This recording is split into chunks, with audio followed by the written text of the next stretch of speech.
It's easy to cast aspersions on our forebears from our privileged positions in the most powerful, most equitable, most just, most prosperous country in the history of the world. It's far more difficult and humbling to recognize the complexities of history and show gratitude for the people who made our lives possible.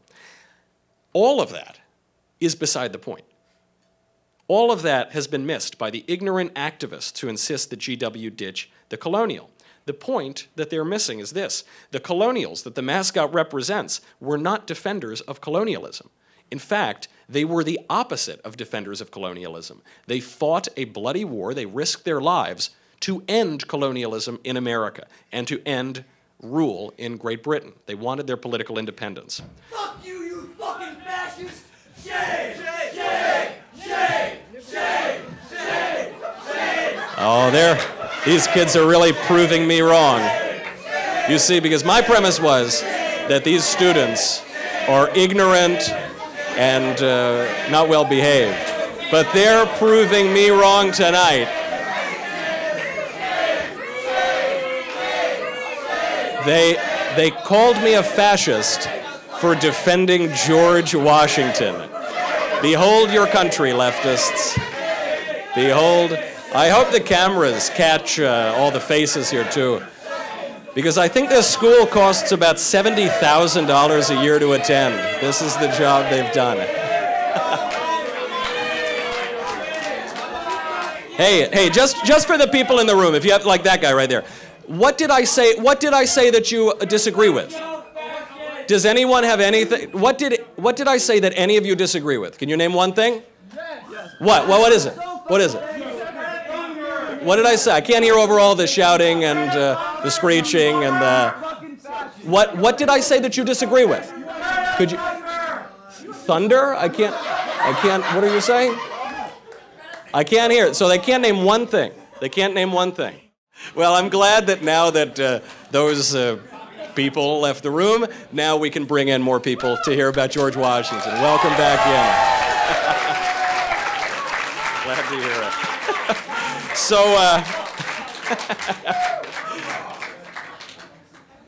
well, as I was saying, some kids have missed the point. They missed the point entirely. Because if they were in the room, or if they could listen, or if they had two brain cells to rub together, what they would have realized is, if you oppose colonialism, then you should love the colonial mascot. The colonial mascot is a symbol of fighting colonialism in America. The colonial should be their hero. I don't know who their hero is. I don't want to know who their hero is. The question is, what have these entitled and ignorant history erasers ever done themselves? Those people who were shrieking and screaming, what have they ever done? What credibility do they have? What authority do they have? Outrageous. They signal their own virtue every chance they get. What virtue have they ever actually enacted or embodied? Those spoiled, overgrown children stand atop the shoulders of giants, and they think that they're flying. They never, ever seem to pause and reflect on their own imperfections. They never seem to know even what they're shouting about. They attack the colonials for occupying a land previously inhabited by Native Americans. We all occupy that same land today. Why don't any of us leave? Why don't any of them leave? They're the ones making the claim. If this is stolen land, then why don't those people pick up and go back to their ancestral lands? For most people, that would be an impossibility, because in America, we all hail ancestrally from many different places. Would I go back to Italy? Would I go back to Ireland? Would I go back to Britain? I don't know. I'd try to figure out a way to go back to Greenland, because I know that that's going to come back into America pretty soon.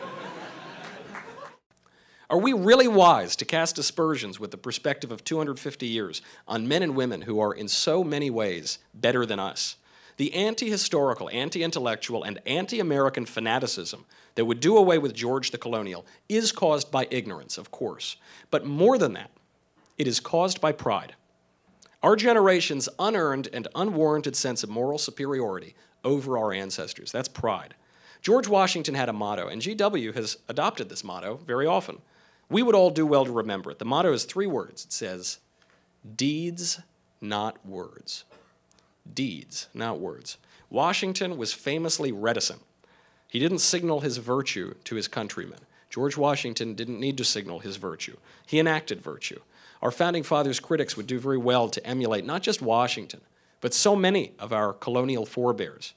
If they quieted their uninformed yaps and instead performed even some small fraction of the great deeds of those great men, those great American colonials, they and all the rest of us would be better off. Perhaps then, we might be interested in what those people have to say. Now, certainly, we are not. Until then, I'm sticking with George the Colonial. First in war, first in peace, and first in the hearts of his countrymen. Thank you very much.